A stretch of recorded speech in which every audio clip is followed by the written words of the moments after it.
Queridos irmãos, vamos abrir nossas Bíblias no livro de Daniel, profeta Daniel, capítulo de número 2.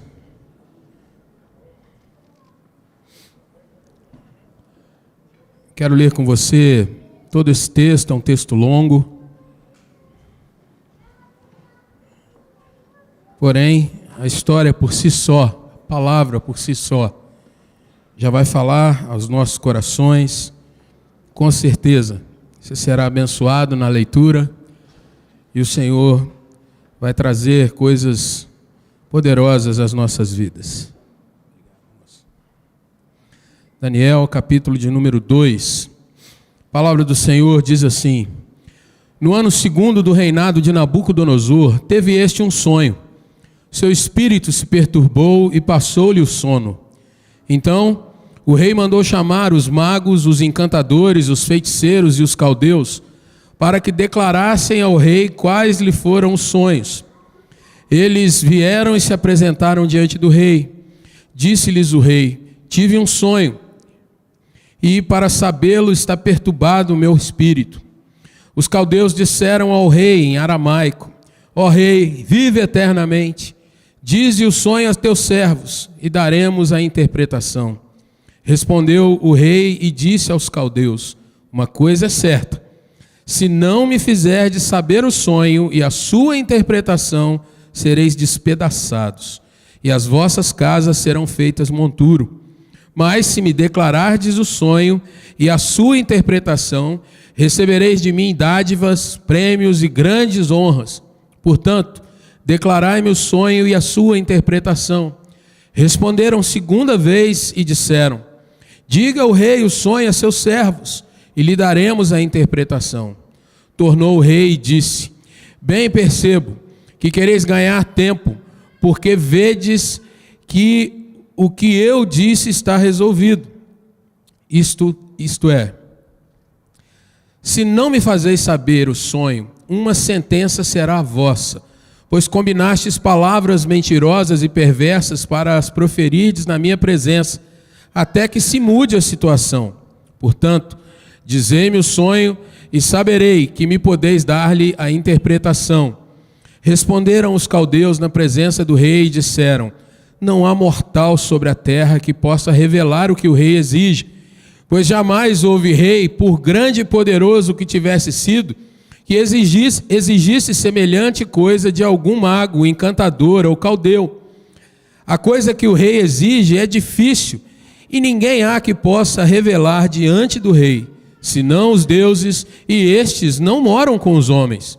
Então o rei muito se irou e enfureceu, e ordenou que matassem a todos os sábios da Babilônia. Saiu o decreto, segundo o qual deviam ser mortos os sábios, e buscaram a Daniel e a seus companheiros para que fossem mortos. Então Daniel falou, avisada e prudentemente, a Arioque, chefe da guarda do rei, que tinha saído para matar os sábios da Babilônia, e disse a Arioque, encarregado do rei: Por que é tão severo o mandato do rei? Então Arioque explicou o caso a Daniel. Foi Daniel ter com o rei e lhe pediu designasse o tempo, e ele revelaria ao rei a interpretação. Então Daniel foi para casa e fez saber o caso a Ananias, Misael e Azarias, seus companheiros, para que pedissem misericórdia ao Deus do céu sobre este mistério, a fim de que Daniel e seus companheiros não perecessem com o resto dos sábios da Babilônia. Então foi revelado o mistério a Daniel numa visão de noite. Daniel bendisse o Deus do céu e disse: Seja bendito o nome de Deus de eternidade a eternidade, porque dele é a sabedoria e o poder.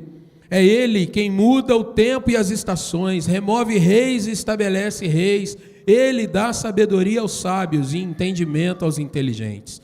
Ele revela o profundo e o escondido. Conhece o que está em trevas e com ele mora a luz. A ti, ó Deus de meus pais, eu te rendo graças e te louvo, porque me deste sabedoria e poder, e agora me fizeste saber o que te pedimos, porque nos fizeste saber este caso do rei.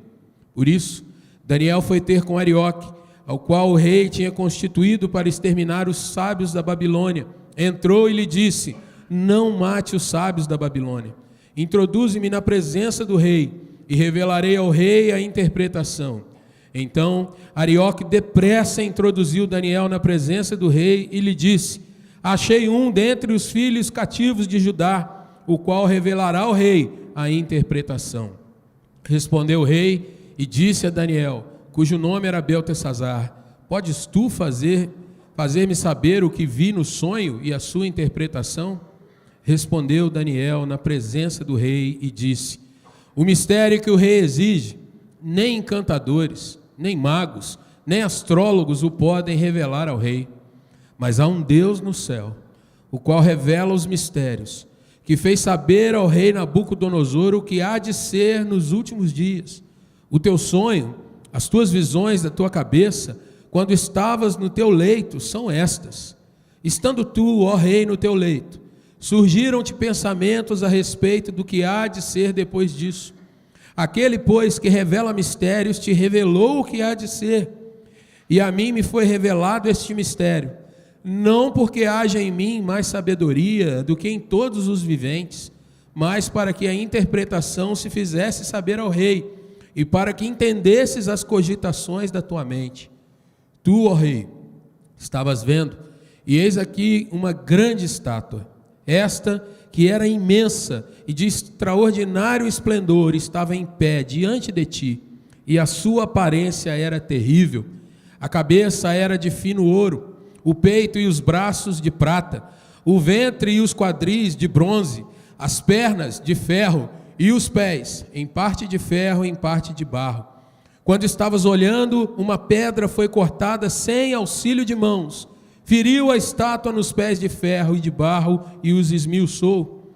Então foi juntamente esmiuçado o ferro, o barro, o bronze, a prata e o ouro, os quais se fizeram como a palha nas eiras de estio, e o vento os levou, e deles não se viram mais vestígios.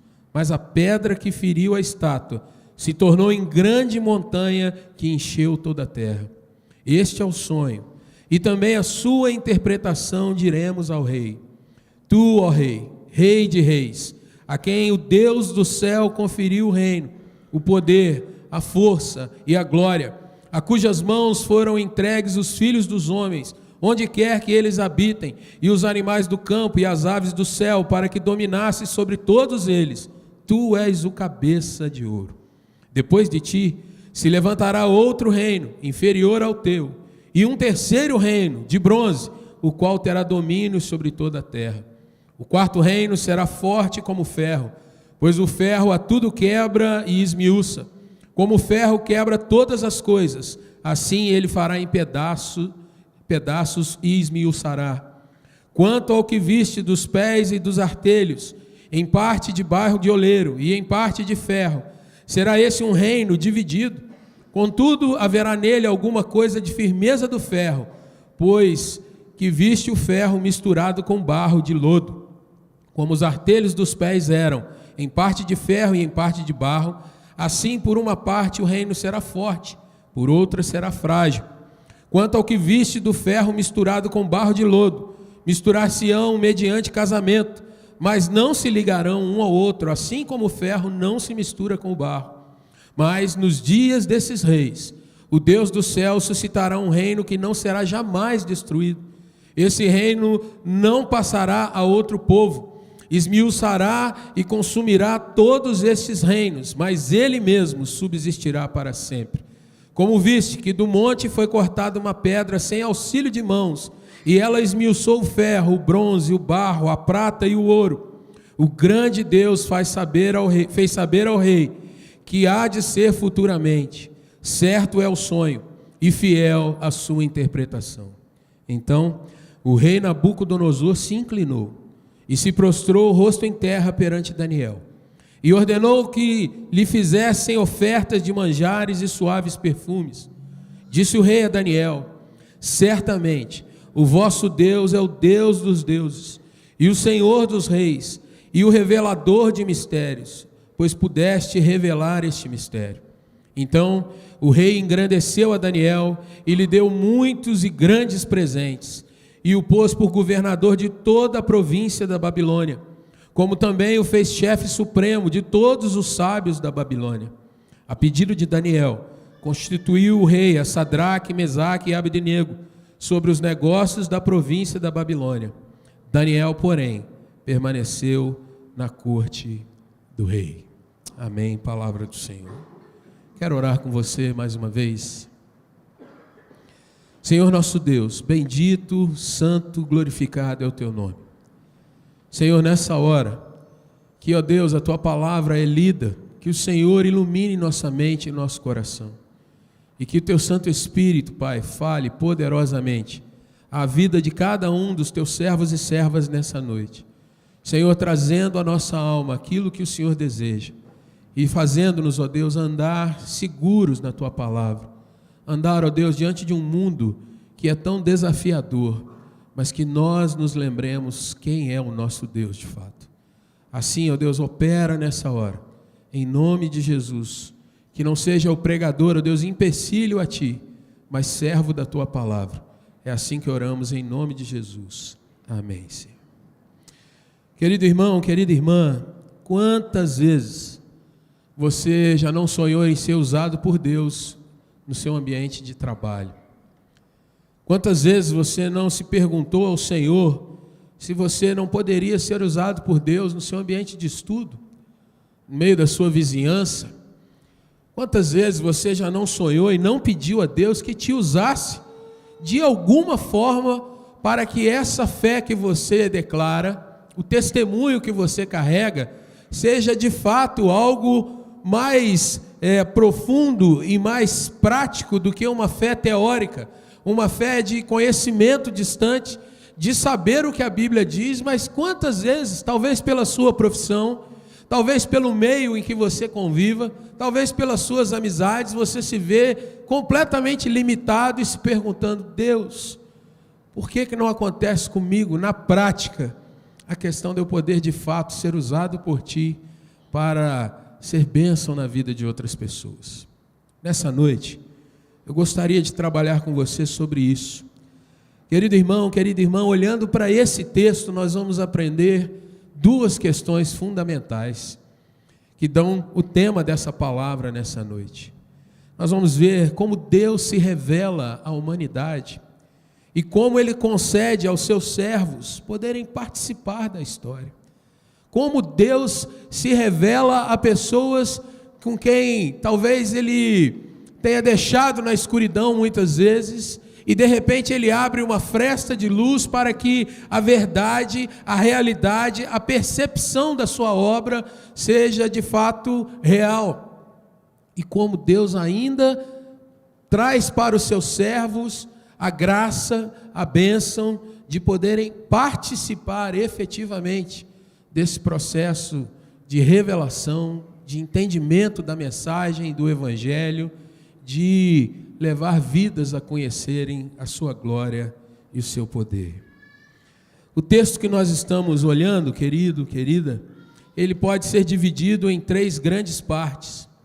A primeira delas, você vai acompanhar e nós vamos expondo, é um sonho do rei e a impossibilidade de interpretação desse sonho pelos seus maiores sábios, os maiores adivinhos daquele reino. Está aí do verso de número 1 até o verso de número 13. A segunda parte desse texto nos traz Daniel, servo do Senhor, orando e recebendo de Deus a revelação e a interpretação daquele sonho. E ainda Daniel exaltando a Deus e podendo ser usado por Deus para ajudar na preservação daqueles que tinham sido condenados à morte. Na terceira parte desse texto, queridos irmãos, a partir do verso 28, nós vamos vendo Daniel revelando ao rei tanto o seu sonho quanto a interpretação. E ali, Daniel vai vendo também Deus sendo glorificado e ele, Daniel, também sendo exaltado diante de uma situação que começa de uma forma completamente adversa e termina de uma forma gloriosa. Gostaria que você caminhasse conosco então nessa exposição, para vermos de fato como Deus se revela à humanidade e como Ele concede a pessoas como eu e você oportunidade de sermos partícipes na sua obra, na sua caminhada. Queridos irmãos, Deus é o Senhor absoluto da história. Nós confessamos isso muitas e muitas vezes. Deus governa tanto na vida dos seus santos, dentro da igreja, dentro das igrejas. Deus governa a nossa caminhada, seja nos momentos mais íngremes ou nos momentos mais planos. Mas Deus governa também a vida e tudo o que acontece com os não crentes, com aqueles que não confessam o Senhor. Deus está completamente soberano e governa a história a tempo, fora de tempo. Deus dirige todas as coisas.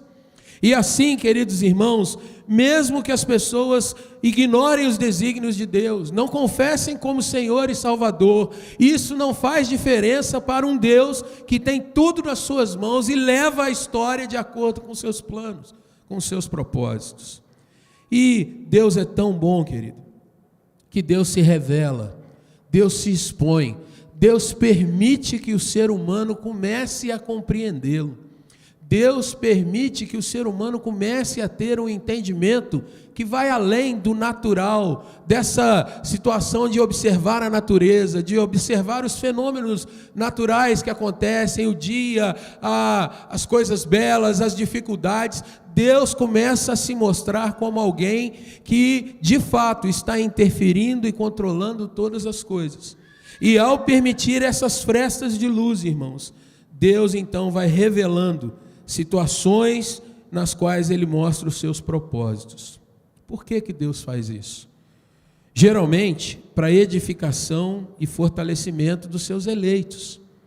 Quando você tem a oportunidade de observar algo acontecendo, e ali as pessoas percebem Deus, ou declaram a obra de Deus, ou de um relâmpago, um lampejo, alguma coisa muito rápida, eles percebem que Deus está controlando e dirigindo a história. A igreja é edificada, a igreja é fortalecida. Mas também, irmãos, Deus se revela e se mostra para que o mundo possa ter, de fato, frestas de luz, e assim perceber que há possibilidade de salvação, há possibilidade de mudança de vida, principalmente quando reconhecem o Deus que de fato existe, está vivo e intervém na história.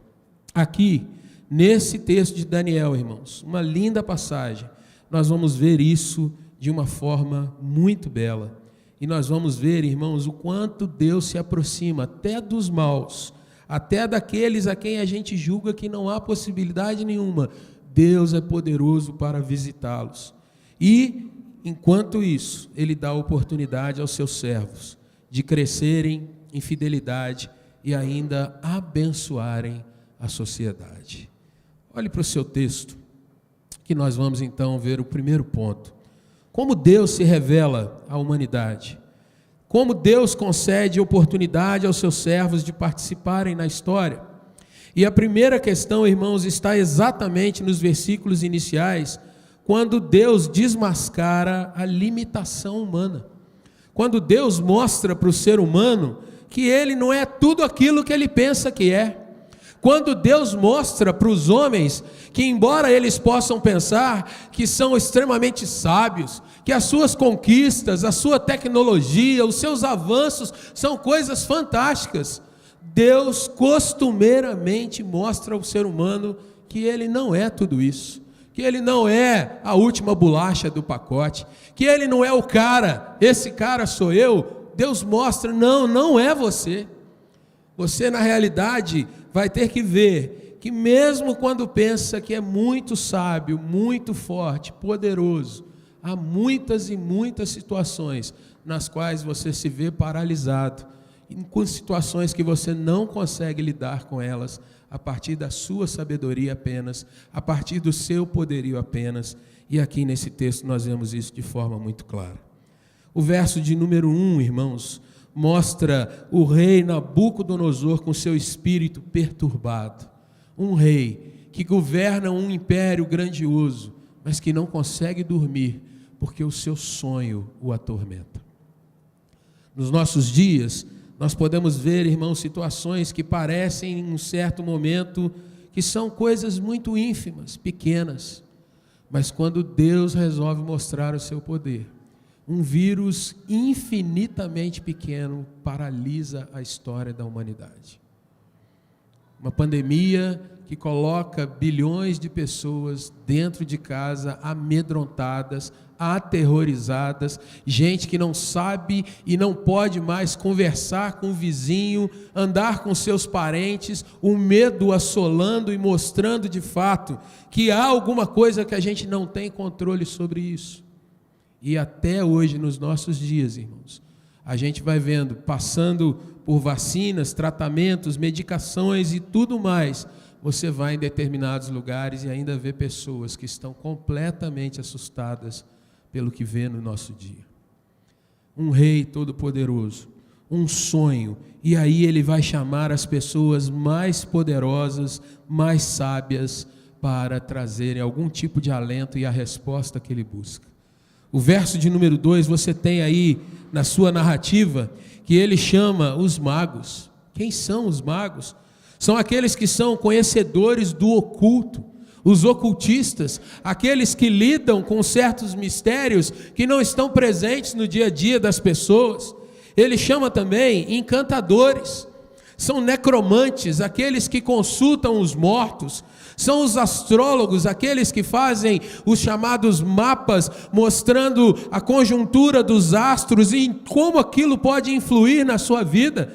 Hoje nós temos pessoas, irmãos, que descreem da palavra de Deus como revelação, mas nós vemos homens poderosos, grandiosos, que ao encontrarem-se uns com os outros, ao conhecerem, eles perguntam: qual é o seu signo? Qual é o seu ascendente? Aonde que está essa órbita agora trazendo coisas para a sua vida? Pessoas que acreditam no mais incerto, no mais sonhador, mas não veem a realidade da palavra de Deus. Ainda dentro dessa expressão encantadores, irmãos, estão os exorcistas. Dentro de Babilônia haviam homens que eram experientes em se envolverem com espíritos malignos desde aquele momento. E ainda há os feiticeiros, os bruxos, a Wicca daquela época, aqueles que são praticantes de feitiçarias, de palavras mágicas, aqueles que fazem xamanismo, aqueles que se mostram naquele momento como conhecedores de coisas que não estão ali para os mortais comuns. Por último, caldeus estão escritos aí no seu texto. Os habitantes da Caldeia eram aqueles que viviam junto ao rio Eufrates, a parte baixa do rio e também ao rio Tigre. E, irmãos, esses caldeus eram as pessoas consideradas as mais sábias naquela região. Diante de Nabucodonosor estavam os grandes conhecedores dos mistérios. Gente que você pode pensar, de tudo eles podem saber.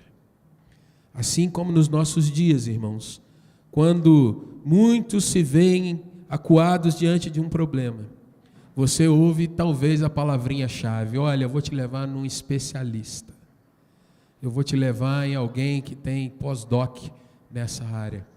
O nosso coração se joga naquela questão: esse vai resolver meu problema, esse vai trazer a minha dificuldade sendo tratada.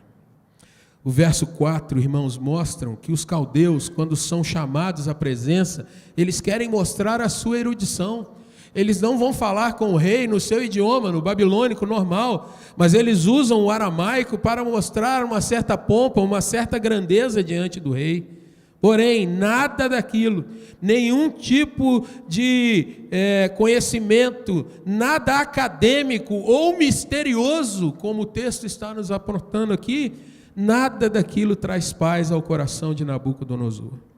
O verso 4, o verso 7 e também no verso 10 ele mostra que ele quer, de fato, eu quero saber o que eu sonhei.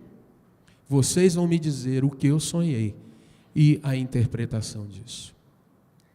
Deus nessa hora, irmãos, expõe a vergonha àqueles que são soberbos e que acham que se garantem quanto a qualquer situação.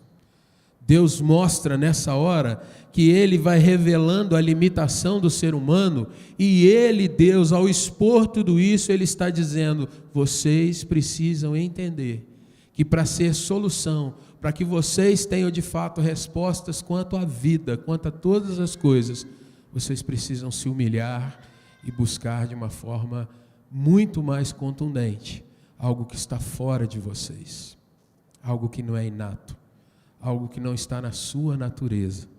Vocês não são quem vocês pensam que são.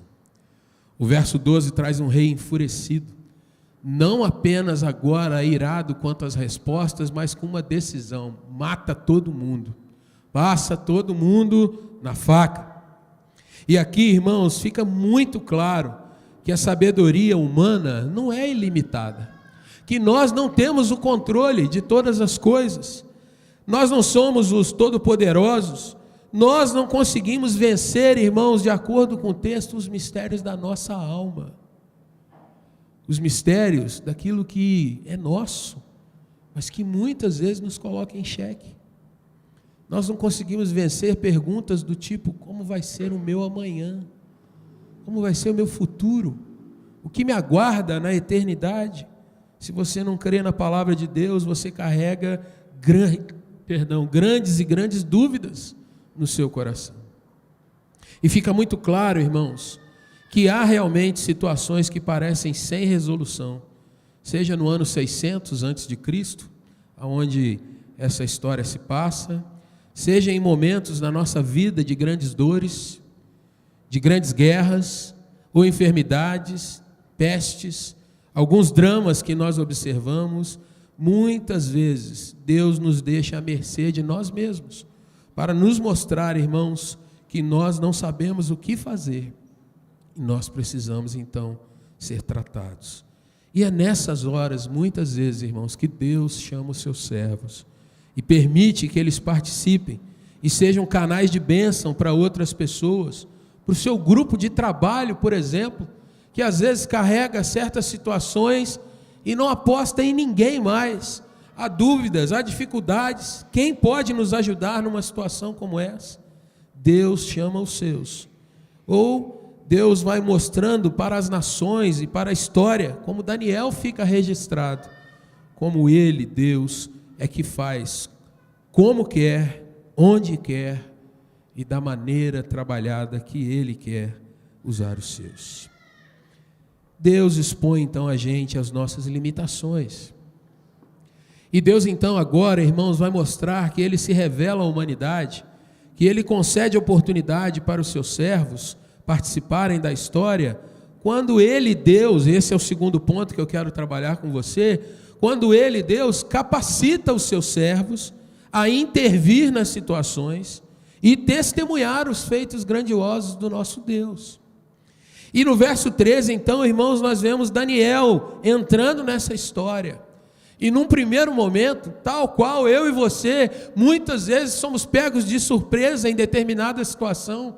A gente não está sabendo de nada, chegamos aqui agora, caímos de paraquedas na história e já pegamos um monte de problema. Quantas vezes a gente não tem no nosso coração: puxa, se eu tivesse sido preparado para esse desafio, se eu tivesse pelo menos sido avisado. Mas a realidade não é assim, irmãos. E aqui, se você olhar para o verso 13, você vai ver que sai um decreto. Um homem chamado Arioque já sai para matar os sábios, aqueles bruxos, a turma do mistério. E quem entra na história para ser buscado para morrer também? Daniel e os seus companheiros. E aí, irmãos, no verso 14, a gente vai chegar a essa questão. Daniel com uma notícia extrema diante de si.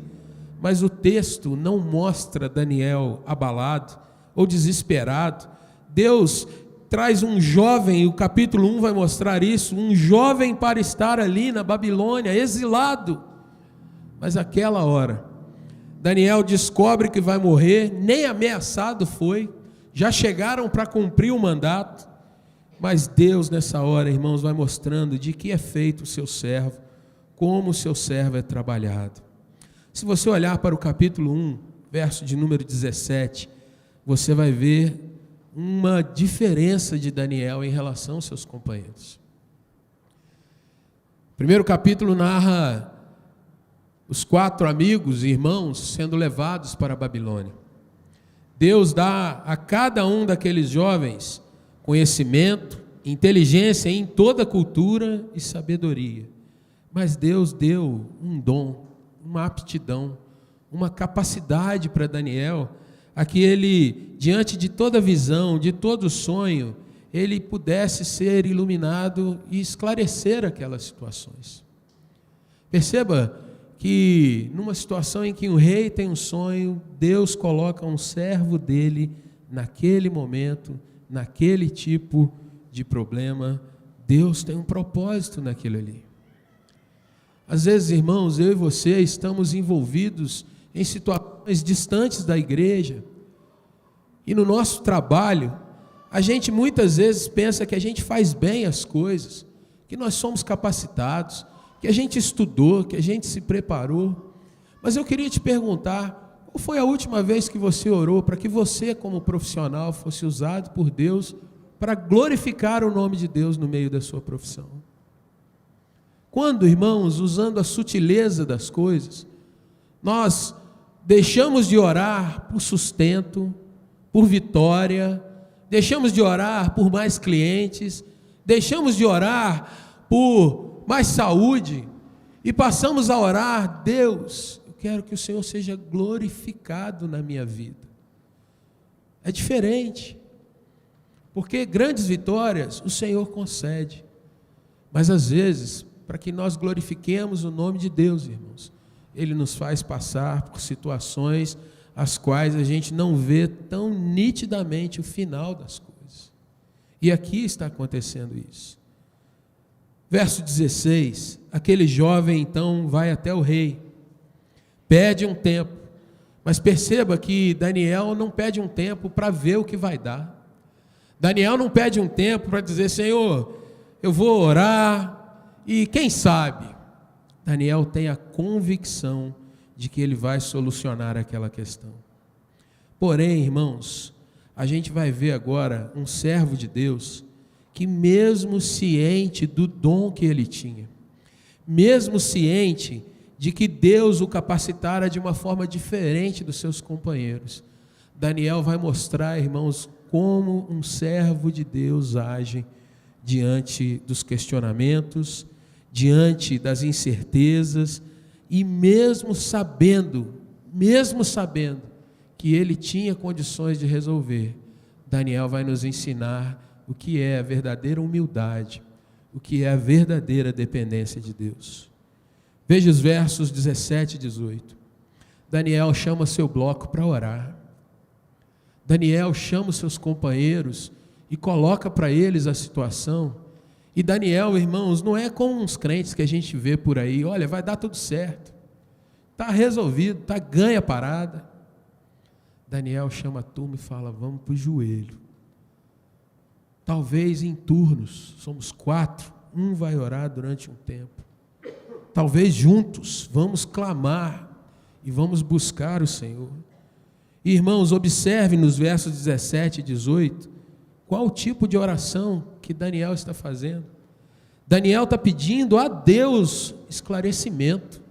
Daniel está pedindo também livramento. Em nenhum momento você vê um servo de Deus, irmão, irmã, ausente do que está acontecendo.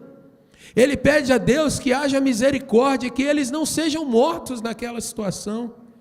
Mais ainda, queridos irmãos, eles vão mostrando para Deus que eles não querem ter o mesmo destino que aquela turma lá do mistério. E o verso 19 traz a resposta do Senhor.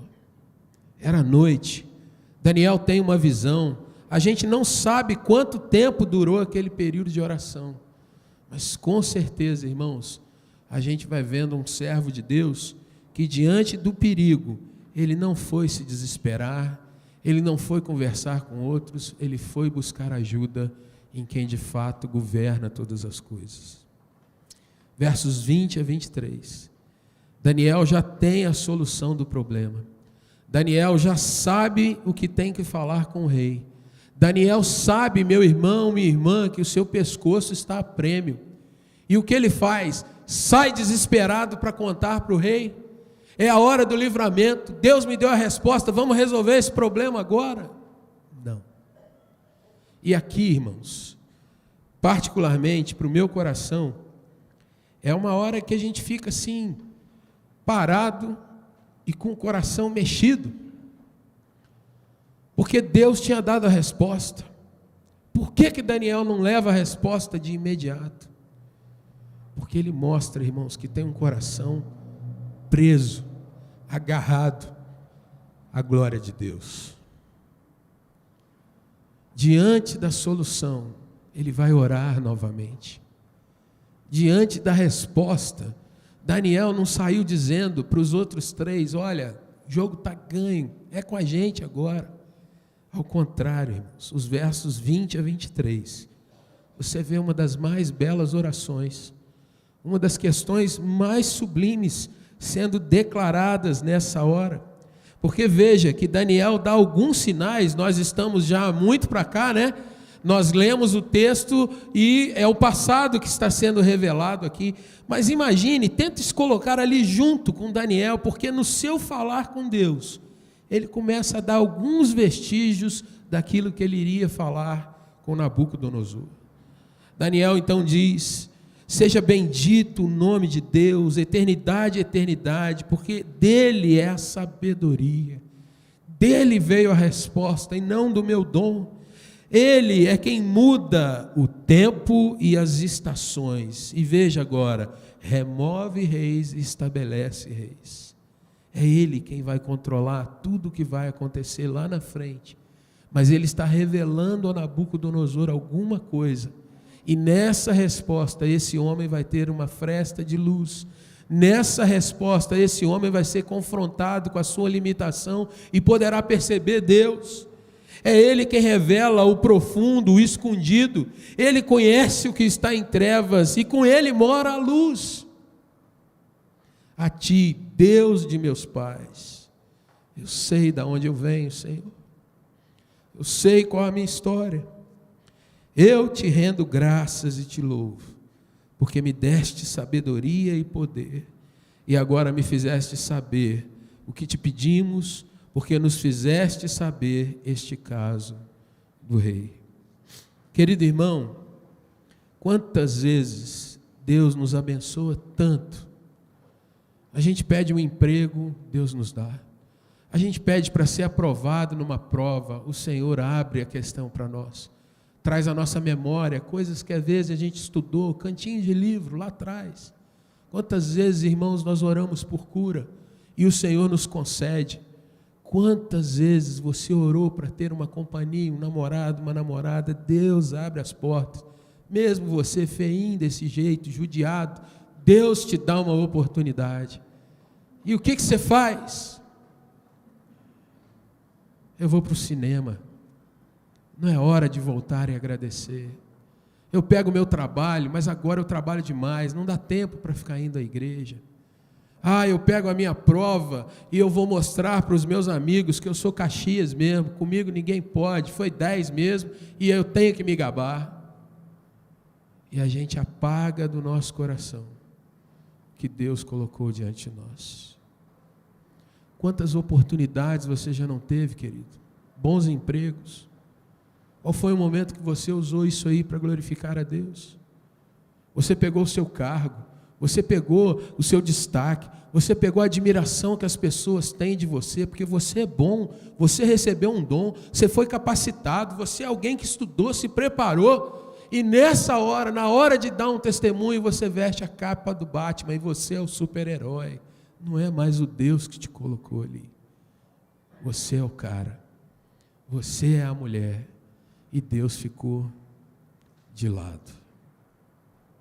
Daniel não faz isso. E isso mostra, irmãos, que na hora que ele tem que deitar com o leão, ele está capacitado. Isso mostra que na hora que ele recebe certas visões que para mim e para você são aterradoras, ele sabe aonde vai encontrar consolo e conforto, orando novamente ao Senhor. Nos nossos dias, queridos, como nós deveríamos clamar para que Deus nos desse um espírito de excelência, sim. Um espírito em que você pegasse o seu trabalho e você dissesse: olha, eu vou ser cada dia melhor. Não para que eu seja admirado, mas para que eu tenha a oportunidade de mostrar às pessoas como Deus é bom, como Deus nos dá soluções. Eu gostaria nesse tempo de orar, pedindo a Deus que me capacitasse cada vez mais para que eu oferecesse soluções. Como o nosso país é carente de soluções, como a nossa cidade é carente de soluções. Mas veja, irmãos, qual é o comportamento da maioria de nós, e eu me incluo nisso. A gente é reclamão, murmurador, e muitas vezes, irmãos, a gente vai para realmente extravasar o nosso coração e descer a lenha, seja nos nossos líderes, seja no nosso local de trabalho, no nosso salário. A gente sempre ganha mal, está tudo ruim. Deus deu àquele jovem uma oportunidade de agora revelar a glória de Deus para o maior rei daquele tempo. Bora caminhar. Verso 24, Daniel vai até Arioque. Suas palavras agora garantem sobrevida àquela tropa do mistério. Arioque ainda tenta ganhar uma moral com o rei. Veja aí no verso 25, ele diz: eu achei um jovem, eu estava procurando o rei, te ajudei, olha só a solução que eu trago. E em momento algum no texto você vê Arioque procurando, ao contrário, é Daniel quem vai até ele por 2 vezes.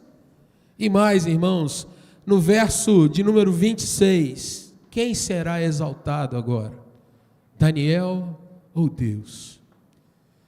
O rei faz uma questão: você pode mesmo resolver isso? Você pode mesmo cuidar dessa situação? Será que Daniel disse: posso? Será que Daniel no seu íntimo disse: agora ele vai ver com quem ele mexeu? Será que Daniel nessa hora vai se exaltar? Versos 27 e 28, queridos irmãos. Daniel massacra o conhecimento secular. Ele pisa no seu próprio orgulho, na sua própria vaidade e exalta o nome do Senhor. Essa era a hora dele ser promovido, dele ganhar um cargo, de ser exaltado e as pessoas dizerem: poxa, esse Daniel é bom mesmo. Mas ele sabe muito bem quem que é o digno de ser glorificado. Ele sabe muito bem quem é o nome, quem tem que aparecer. E aí, irmãos, não apenas isso, mas na solução daquele problema viria mais glória, e Daniel consegue lidar com isso. Daniel, então, irmãos, nos mostra que Deus dá oportunidade para os seus servos. Deus os capacita e Deus dá a oportunidade. Você se prepara para ter uma oportunidade? Será que você já não está tocando a vida no automático? Pensando que Deus te leva para trabalhar, te traz de volta para você ser mais um na multidão, para você ser mais um profissional. A sua vida como estudante é só mais um número de carteirinha. Afinal de contas, está todo mundo ali por um objetivo maior, que é lá na frente. Então agora não é hora de falar de Jesus. Agora não é hora da gente se imiscuir nos negócios dessa vida. É perigoso, posso ficar marcado, eu posso ficar rotulado. De repente eu sou perseguido, meu chefe não gosta. Nós vamos para um terceiro passo, irmãos. Como Deus se revela à humanidade, como Ele concede oportunidade aos seus servos de participarem da história. E o terceiro ponto está dos versos 29 a 45, quando Ele vai mostrando ao mundo que Ele é quem controla a história, e mostrando, queridos irmãos, que os maiores, os mais longevos poderes não são nada diante dele, Deus. Você vê no verso 37 que Daniel revela quem fez Nabucodonosor chegar àquele trono. Que coisa, não? Olha, rei, você está nesse lugar, você é a autoridade, mas saiba que quem te colocou nesse lugar, ele é bem maior do que você. E aí, irmãos, o rei é tratado como um paciente, como aquele que é a voz passiva na história. Não é ele que está governando e fazendo tudo como ele imagina. Ao contrário, ele recebe de Deus o trono, as pessoas sobre quem ele governa e também a sabedoria, o poder que ele desfruta, tudo ele recebeu de Deus. Era um reino de excelência, tanto que nós vamos ver daqui a pouco que a cabeça era de ouro. Um reino unido por ser cabeça, exaltado acima dos demais, e o ouro vai mostrar isso na revelação do significado do sonho. Como aquilo era visto, visível. A Babilônia, queridos irmãos, atravessa toda a Bíblia como referência ao grande poder humano e também contra Cristo.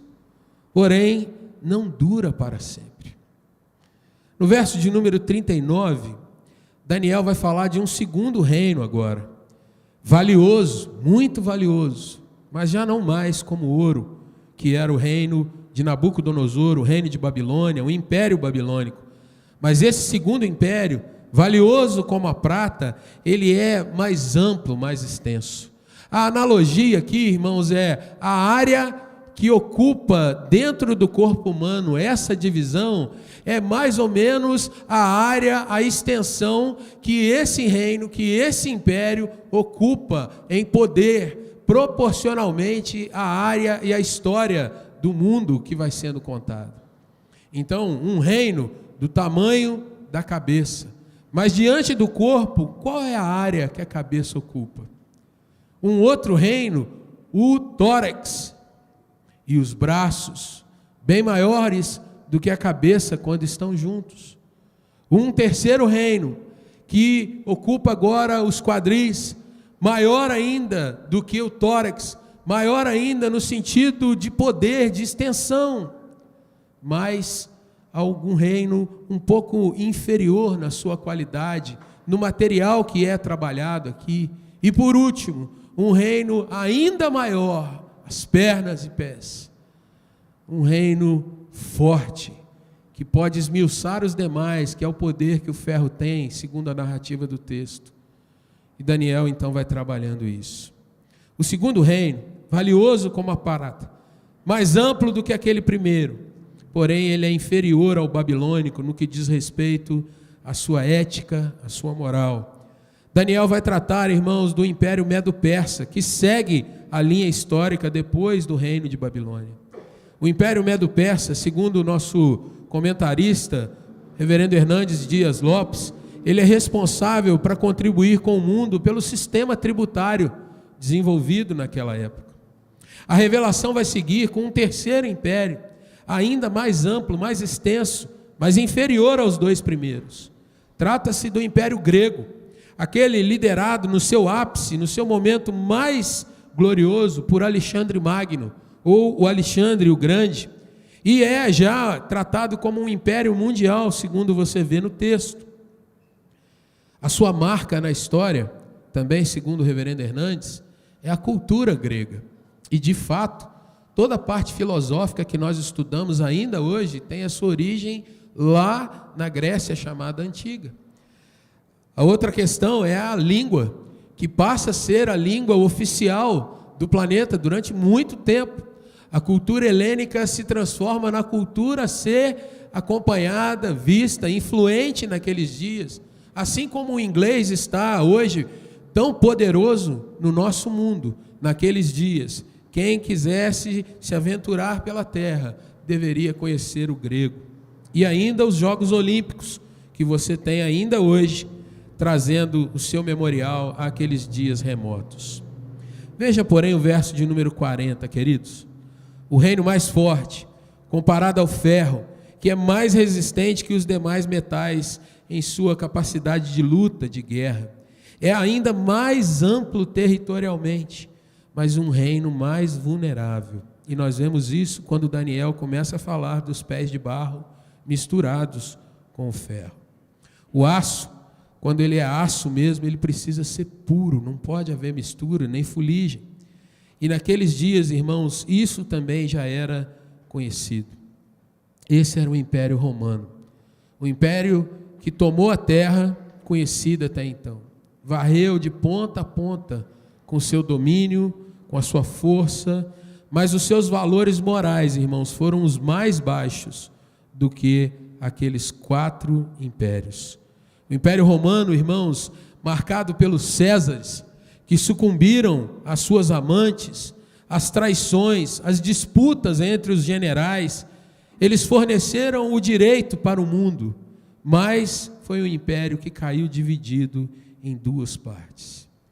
Aqui a gente não tem como ficar lidando com muitas descrições, mas a realidade, o resumo disso, irmãos, é homens, ideias, lideranças que se levantam e se vão.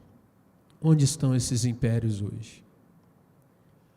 Onde estão esses grandes? Estão nos nossos livros, estão nos nossos ensinos, mas qual deles persiste até o nosso tempo? Verso 44 vai trazer uma resposta muito importante. Se você ler aí, a expressão é: nos dias desses reis, ou seja, mesmo com o governo oficial sendo desenvolvido, Deus levanta a sua pedra. Aquela pedra que os construtores rejeitaram. Aquela pedra que o Senhor Jesus vai dizer que se torna pedra angular. Aquela pedra que ele diz: vocês são pedras vivas nesse tempo onde vocês estão.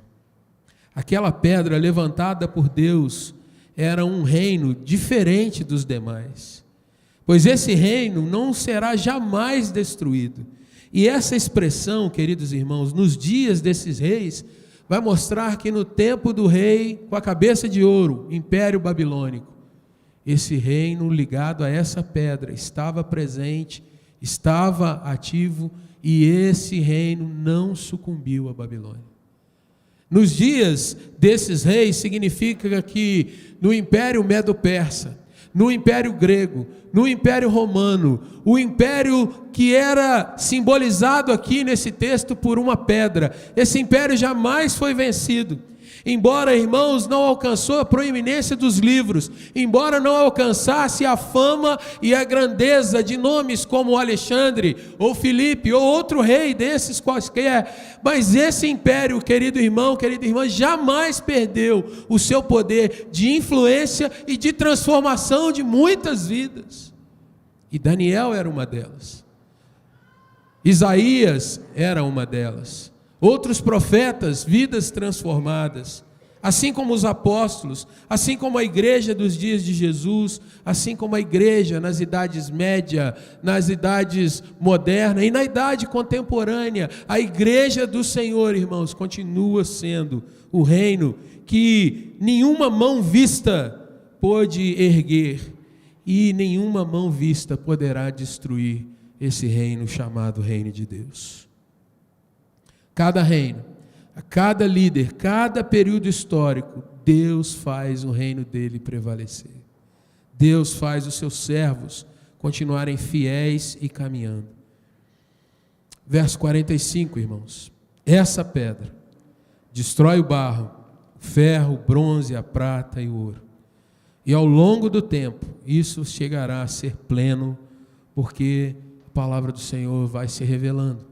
E vai mostrando que de glória em glória esse tempo vai sendo transformado até que cheguemos à unidade perfeita.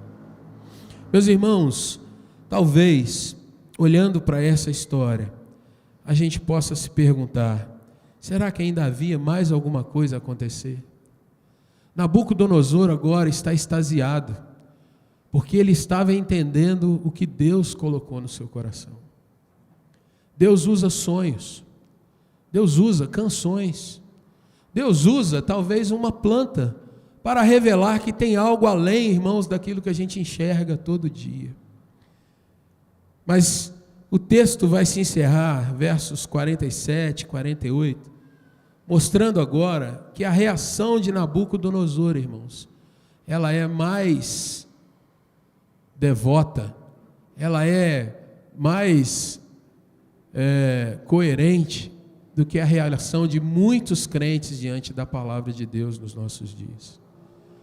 A gente vê um rei, alguém que tem tudo sob as suas ordens, se curvar diante de Daniel.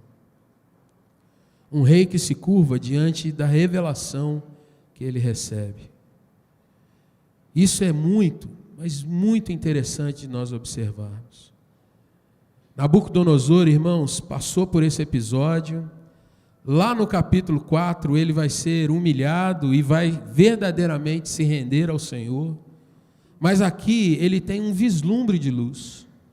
Ele tem a concretização de que os seus valores estão quebrados. Tudo aquilo que ele acumulou na vida, agora está ali rendido diante da palavra de Deus. Os seus sábios não podem com Deus, os seus bruxos não foram capazes de ajudá-lo. E Daniel, verso 48, é exaltado como servo de Deus, mas como um homem excelente. E não apenas ele, mas os seus amigos e irmãos, aqueles que oraram com ele, batalharam na oração junto dele, também recebem honra e bons trabalhos a partir de então. Mais ainda, irmãos, Deus é Deus, né? Mesmo aquela turma do mistério, mesmo aqueles que eram opulentos, se achavam os maiores, ninguém morreu. Ninguém morreu. Deus mostrou como a sua intervenção pode ser graciosa, transmitir bênçãos a crentes e a não crentes. O que nós aprendemos com esse texto, queridos? Deus se revela à humanidade. Talvez eu e você, nas nossas experiências, nas nossas vivências, nós tenhamos perdido um pouco a sensibilidade de que Deus hoje continua operando. Deus é capaz de se revelar àquelas pessoas com as quais você lida e que você às vezes pensa que não tem mais condição nenhuma de serem mudadas. Deus é poderoso, querido irmão, para usar de certas situações em que você não tem a resposta e que outros não têm a resposta. Deus pode te capacitar a orar e ver o próprio Deus agindo e transformando certas coisas. Mas a pergunta que eu quero deixar para nós é: será que nós cremos nisso nesses nossos dias? Como igreja do Senhor, irmãos, será que nós hoje observamos que Deus está agindo nesse nosso país com tudo o que tem acontecido? Será que nós observamos que Deus está agindo nessa cultura com tudo o que nós temos visto? Essa é a resposta que você quem tem que dar ao Senhor. Essa é a resposta que na sua fé, na sua caminhada, você precisa dizer para Deus se crê ou não. Essa é a situação que muitas vezes passa por você e depois, num certo momento, você talvez traga ao seu coração: puxa, se eu tivesse me preparado um pouquinho mais, eu podia ter orado por aquela família, eu podia ter falado com os meus amigos, eu podia testemunhar para os meus vizinhos, eu podia, mas não fiz. Deus é gracioso, querido, e nessa noite eu gostaria de convidar você a pedir ao Senhor que renovasse na sua vida o chamado, a capacidade, que você visse que há uma missão para você desempenhar nesse tempo. Você não é plateia, você não veio para assistir, você não está chamado por Deus para ver o mundo passar na sua frente e você ficar ou admirado, ou espantado, ou indiferente.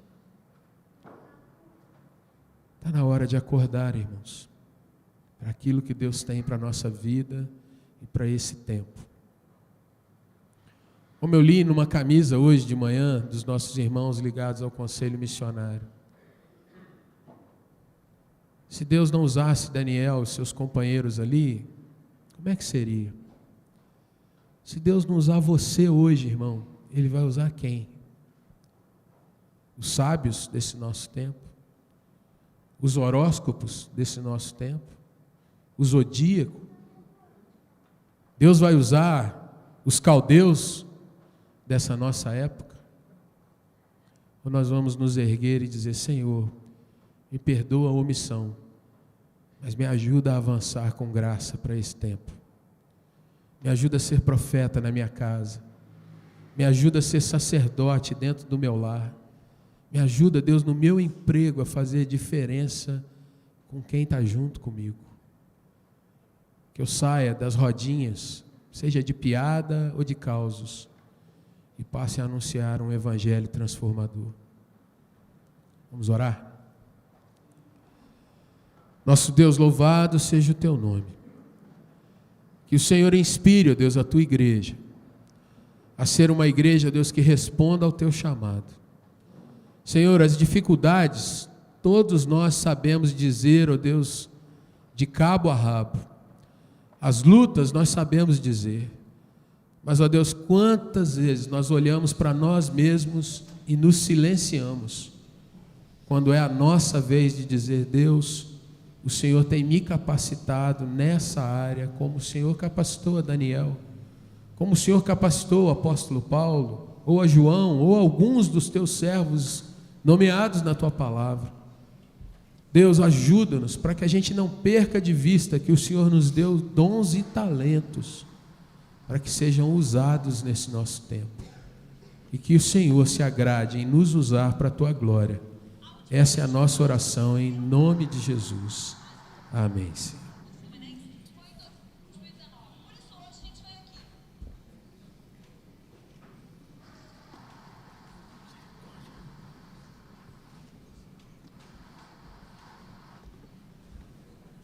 Quero te convidar a abrir sua Bíblia. Lucas, capítulo de número 22.